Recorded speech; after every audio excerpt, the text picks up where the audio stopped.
Great. Hi, everyone. Welcome to another Product School Talk. I'm Cassandra. I'm excited to have everyone here today. As many of you know, we teach product management, coding, and data at our 14 campuses. Really excited about today's session since this week we have Randy Edgar, who is a product manager over at Uber, and he's going to be sharing his insights on cracking the PM interview. So hi, Randy. How are you doing today? Hey, good. Thanks for having me. Great. Well, thanks for joining us. It's really great to have you here this week.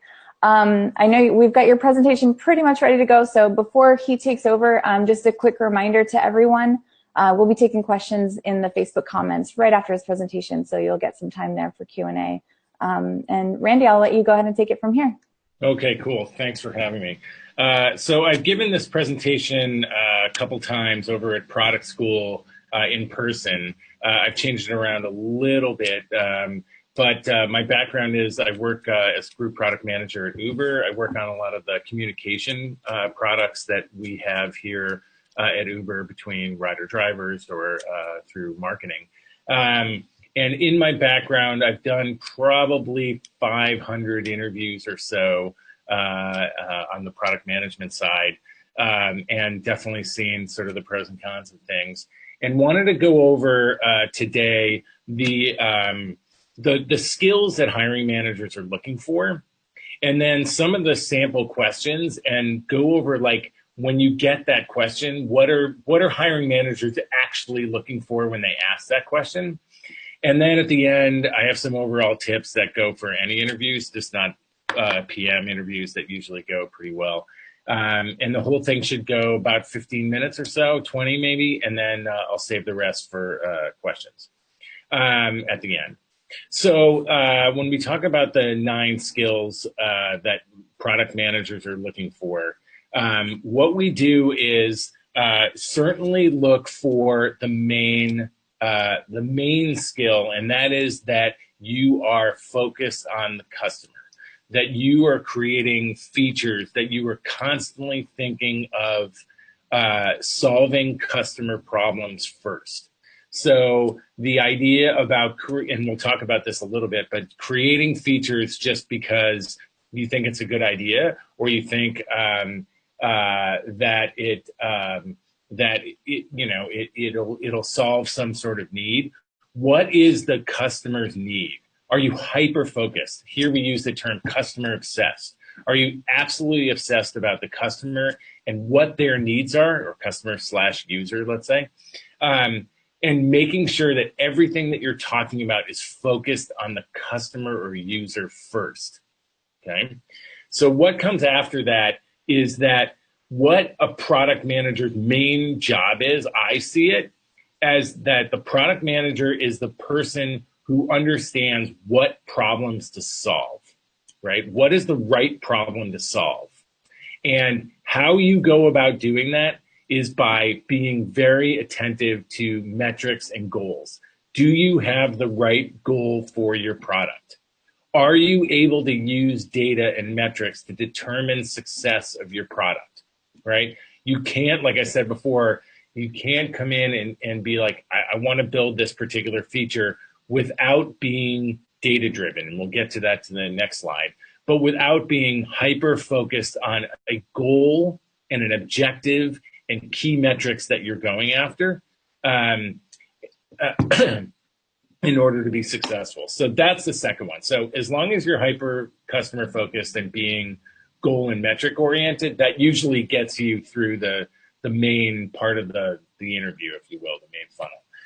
The third piece, and I talked about this a little bit, is being data driven, right? So the being customer focused means that you are diving into data, both qualitative and quantitative, and understanding customer needs and understanding what people need based on the data that you see.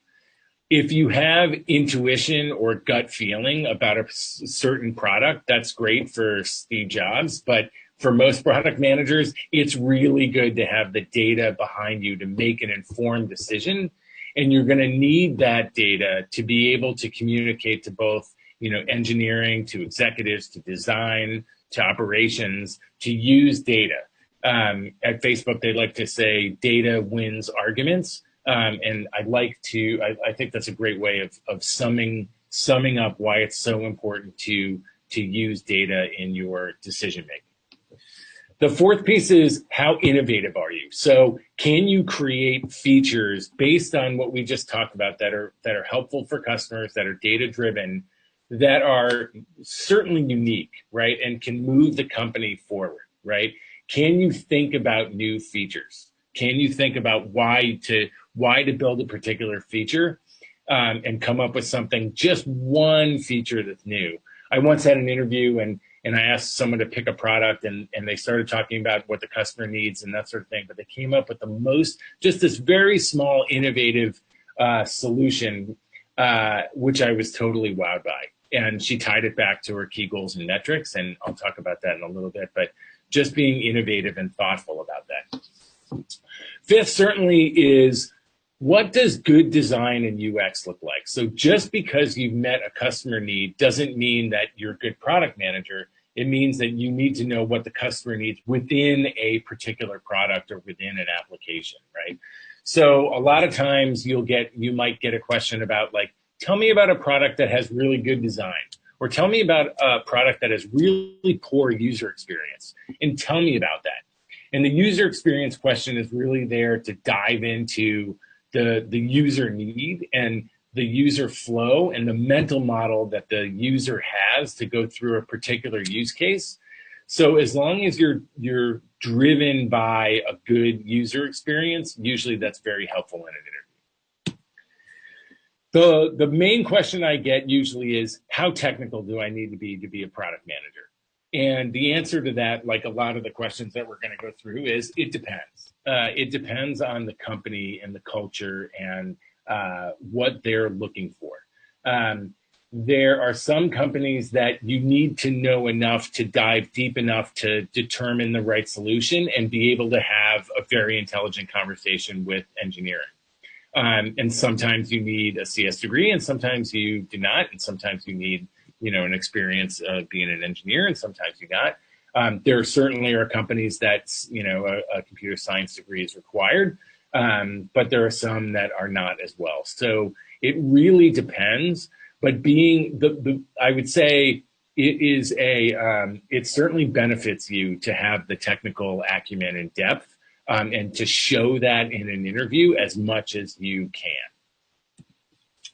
The next one is really around inspiration. Do you have the ability to create a vision for a product? So it's not just necessarily about features, right? So day in and day out, we have a 3-month roadmap or a 6-month roadmap. Can you look deeper into the future? Can you go 18 months to 2 years on or 3 years on a product and really dive deep into where that product is going? And why that's so important is that you need to, on your roadmap, when you're building a roadmap, usually, certainly it's data-driven and it's customer-focused, but it's leading to an end state. There's an end goal there that you're trying to reach, and how do you get your customers and your internal stakeholders and your team to buy into that vision, to move towards that vision? And being an inspired communicator and have that vision and lead that team to move in that direction is really important.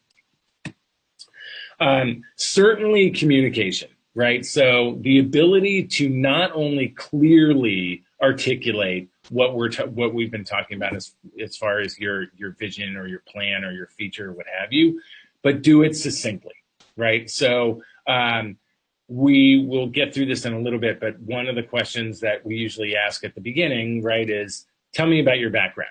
As long as you can do that in a succinct manner and really clearly articulate what you want to do, that's what they're looking for, right?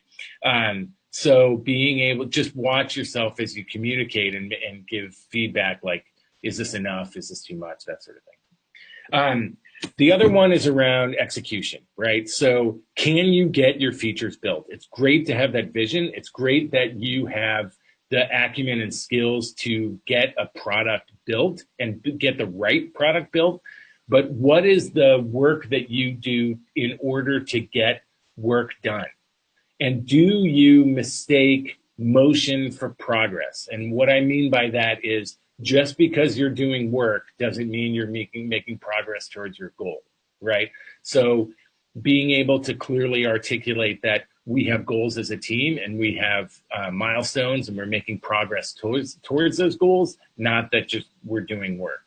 And the third part about that is collaboration, right? You'll get that in just about every interview. How do you collaborate with other teams? Product managers can't get anything built on their own, right? Unless you're also an engineer and a designer or a researcher. Usually it's done with a team. So being able to prove and communicate that you have the collaboration skills to work with others is super important. So in a summary of this, like, it's really around, do you have the skills to determine the right, problems to solve? Are you thinking about the customer and customer first and customer obsessed? Can you clearly articulate a vision? And can you build that product flawlessly and create big impact for your customers, right? So when we go into the sample questions, what is next, the next part, you'll see that we're tying that back to the skills that we just talked about. So let's go through those typical questions that you've probably seen on interviews, on product management interviews, and let's talk about what the hiring manager is looking for when they ask that question. And I put there the hint there is, right, it's one of those 9 skills that we just talked about, right? So like I mentioned at the beginning, tell me about yourself or your background. That question certainly is to break the ice, but it's really also to show the succinctness and clarity in your communication. Keep it brief, keep it just 3 or 4 minutes. If they want follow-up, they can ask, but really keep it brief. I had one candidate who went on for 18 minutes about their background in a half-hour interview, and I wasn't able to answer to get all the questions that I want, and you could determine that wasn't a very successful interview.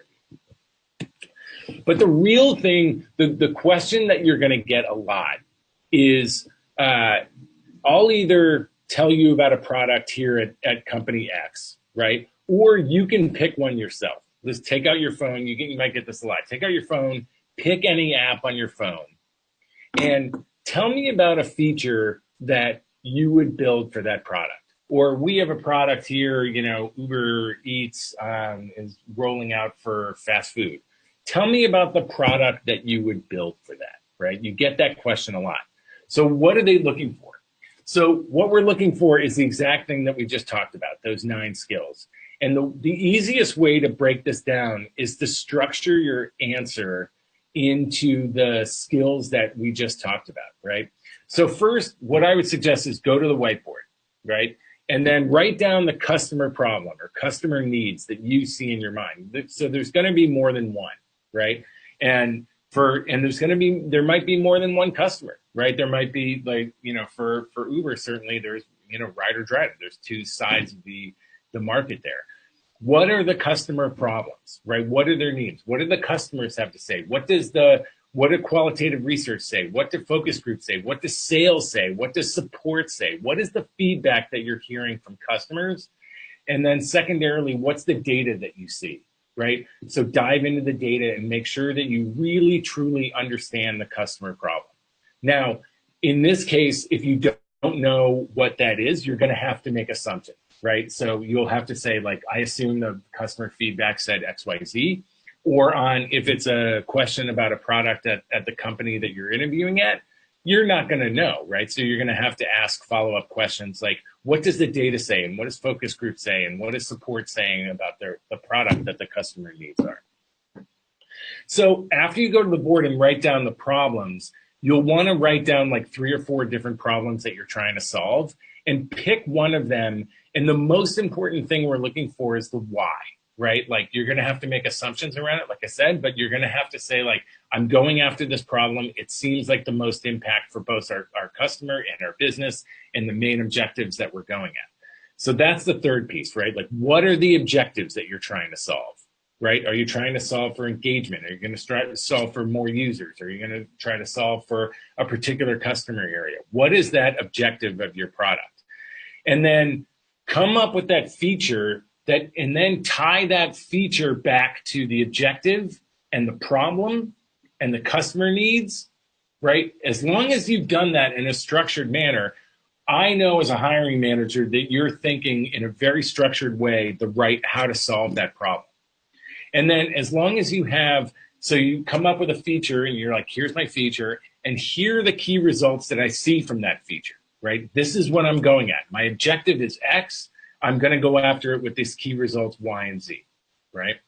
And then you talk about how I would actually measure success, right? I would measure it by understanding the following. And then the most important thing then is to tie back your answer of how I measure success. I measure success by understanding the product adoption and the monthly active users, let's say. And then I would tie back how I got to that monthly active users to the feature that I built, and not through any other cause, and try to correlate that feature back to the product, or sorry, the benefit, the measure of success back to the product. And then finally say, but that's not it, right? That's just my feature. But where I would go with that product after this is I would do more customer research. I would look at the data. I would understand how it's performing, and then I would come up with a roadmap and iterate from there to make sure that I'm hitting my vision, right? So as long as you go to the board and structure that answer, that's really what we're looking for. So this is probably the most important slide that I'll talk about today.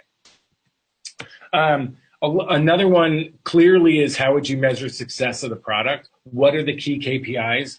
I can't tell you how many interviews I've done where the candidate did not tie back a feature to the key product indicators, performance indicators that they're looking for. If you don't have a goal, you don't have a feature, right? So make sure 100% of the time that when you have a feature that it's tied back to a customer need, but that you clearly articulate what the measures of success are, right? You have to do that.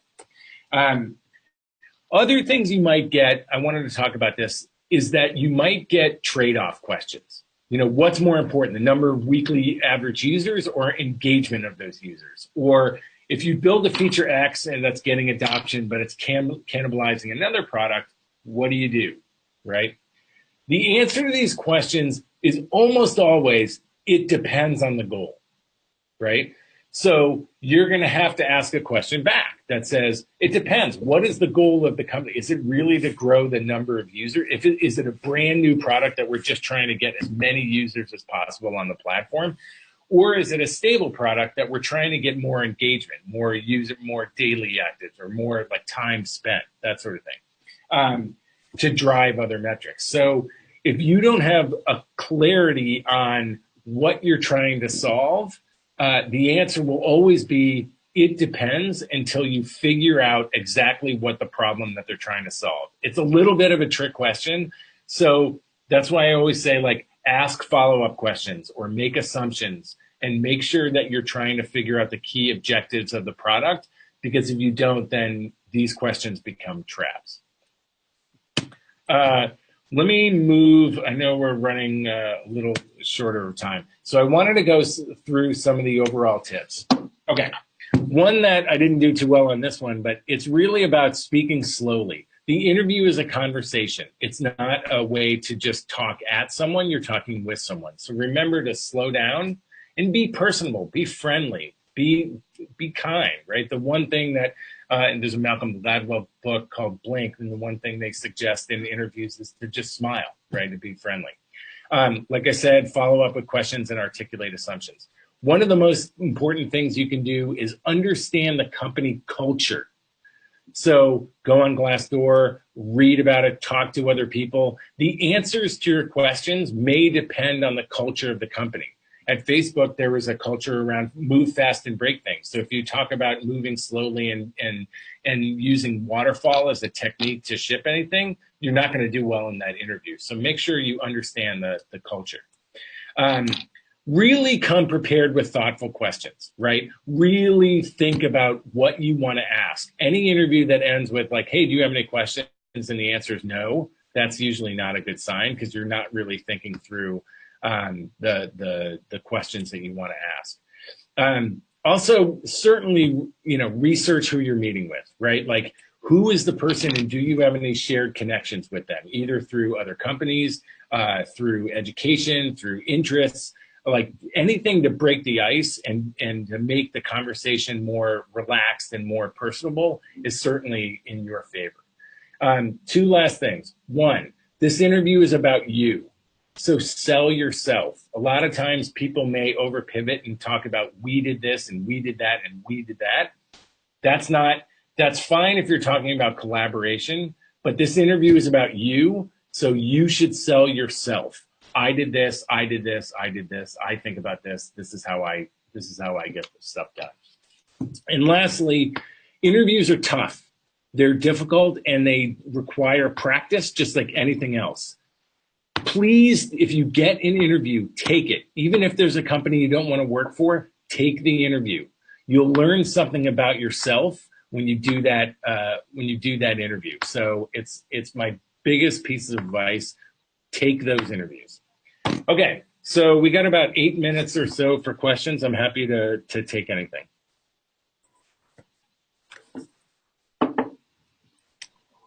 Awesome. Hi, Randy. Thanks for the great presentation. A really good point on understanding company culture. I think that's really so important. We have a couple questions coming in, so let's see here. One of the first ones was if you could give some more examples of KPIs when it comes to product management. Sure. So any KPI would be, so you have an objective, like you have an objective to grow, let's say ridership by 1% here, let's say less. So or to grow to I won't use Uber as an example, to increase user sentiment. That's one of the things that I'm going after. I think it's really important that people feel a sense of happiness or what have you about my product. What are those KPIs? So those KPIs might be a certain percentage, or like, how am I going to measure that? So it might say that the KR there, the key result might be, I'm going to grow that by 5%. And how I'm going to do that is by sending out weekly surveys to users every X number of days, right? It could be around engagement. So how often people come back to the particular product, right, or the app. It could be around how many monthly active or daily active or weekly active users. Those are all key KPIs, and usually they include a number over a period of time and how it's measured. Awesome, thank you. Our next question comes from Igor. Do you have to be a domain expert in a specific industry in order to be a good PM? Yeah. That's an awesome question. The answer, like almost everything, it depends, right? So there are some companies that only want to hire people that have a domain expertise in certain jobs. Usually it's more like unique to a particular industry. Like I'm looking for someone with a really good oil and gas experience because I'm creating some product over there, and that you do need to have that experience. For me so for a lot of the interviews we do, we're just looking for really good people. And the answer for me is usually no. It doesn't matter as long as you have a product mindset, as long as you're thinking about a particular product in the ways that we talked about.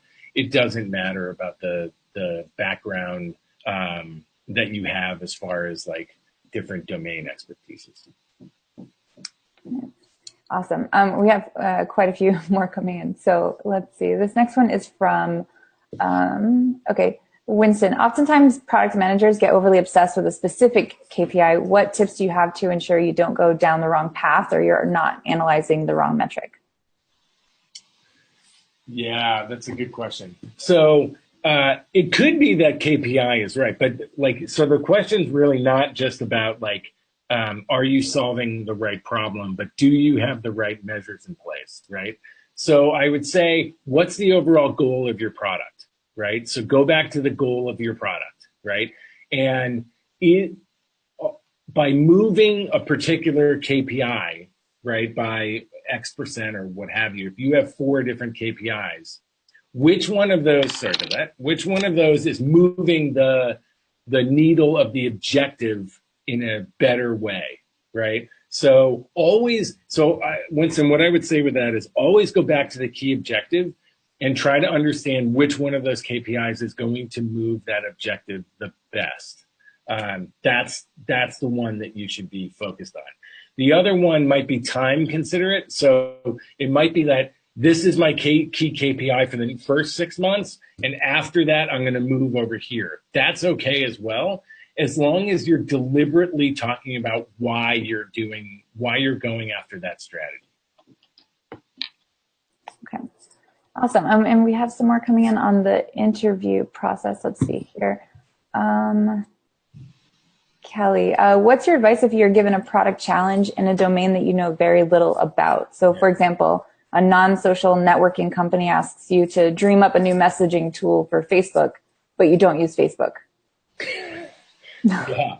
So you could either, be completely honest that is something that is out of your domain, which is fine. Like being completely honest in an interview is great. Like certainly as a consultant, the best thing you can say is oftentimes is, I don't know, I'll get back to you, right? So that one you could say like, that is not my domain expertise. I might have to ask you a lot of questions or, make a lot of assumptions about what I'm going to go through. Is there another example that maybe better? Do you have another example that we could go down? And if they say yes, great. If they say no, then you're going to have to say like, well, can you give me a minute or two overview about the product or the domain or the product space, just so that I understand the context a little bit better. Awesome. Yeah, definitely a good way to go about it. Our next question comes from Winston. Here, actually, sorry, they keep coming in. Okay, here it is. Sorry, this is from Steven. I understand that you said we should talk more like I did this and focus on, things that you've accomplished. But when I do that, sometimes I feel like I come off as selfish or showing off. Yeah. How would you recommend focusing on what I did without appearing showy? Yeah, that's a good question too. These are all good questions, Steven. So you are there to sell yourself, right? So to come off as showy, you can balance the I's and the we's. But when you talk about we, you talk about like, I didn't do this on my own. Certainly I was using, I was collaborating with these different folks. As long as you're making a balance between the I's and the we's, that's okay. But this is an interview about you, right? So we want to know how you think. We want to know what you've done versus like just in general, like, yeah, we built this product and we did this. It's really hard to decipher what it was that you did. So oftentimes I'll ask a question like, okay, I understand what it was that you worked on. What was it specifically that you did, right? So really, it's more of a balance, but I'm just trying to articulate to not balance too much on the we side. All right, awesome. Well, that's just about all the time we have today. We do have a lot more questions coming in, so we'll try to get back to those on Facebook and yeah. Yeah, I'll come back to the Facebook group and then over the next day or so and try to answer as many questions as I can. Okay, awesome. Appreciate that, Randy. And thanks again for a great presentation. Before we let you go, I would love to hear your final advice for aspiring product managers. Final advice. It's a great field. It's really fun. Just keep practicing, keep at it. And the other one is, my old manager used to do this and I used to love this. Every app that you use on your phone, think about what the objective that app is trying to solve. And if you were product manager, what would you do about it and why?